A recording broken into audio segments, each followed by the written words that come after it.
the edge of the tree line by the fences to 7th Wisconsin. Now, if you take 4 to 6 of these regiments and you put them together, you form a larger military unit. It's called a brigade. You've heard of a brigadier general? He commands a brigade. Well, in 1911, the War Department melted excess bronze cannons down, and they made brigade markers, iron tablets supported by stone bases.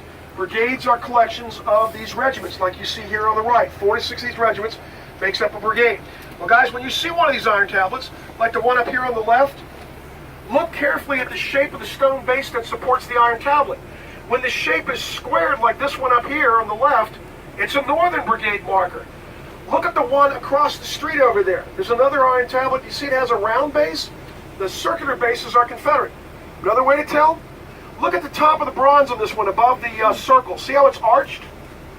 That's a Union Brigade marker. Look at the one straight ahead of us, guys, on the right side of the road. It's not arched. It's completely level. Southern brigades have completely level tops, round stone bases. You start to get an idea of why we're such a well-marked battlefield. All the Union regiments, all the brigades on both sides are marked. Many of the other higher unit levels are marked by the government as well. Okay, guys, as Ron takes us out of the woods, we're now kind of moving the way the battle did in the afternoon. The Confederates are pushing the Union Army on day one up onto the ridge in front of you, and beyond the seminary you can see out there beyond the stop sign. The far Union left, in the distance over to our right front, will be overlapped by Confederates who will stretch further to the right or the south than the Union left will. And so the Union Army is driving the Union Army back through town, all the way to Cemetery Hill, and then the Confederates occupy the seminary grounds for the remainder of the battle. You baseball fans here? Okay. You ever heard the name Abner Doubleday? Oh, yeah. Well, I would think so if you're from New York. Yeah. Because you know there's 2 baseball fields in New York named after him. One of them is on the plain at West Point, where he went to school. And the other one, of course, is Cooperstown. Right. There he is, guys. He's right over here to your right.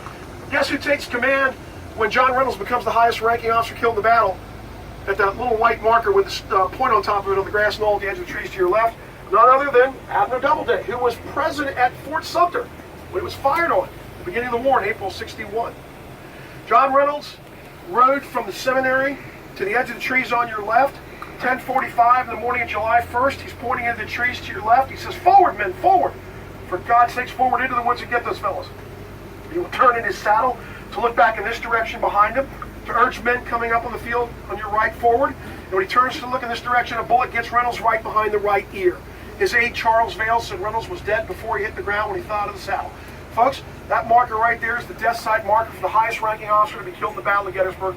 Lancaster, Pennsylvania's own John Reynolds, where he's buried today. The only soldier at Gettysburg with 4 markers. And you've seen 2 of them.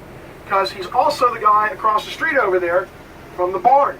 Warren, I think what I'll do is go across the highway and take you up to the Peace Light Memorial.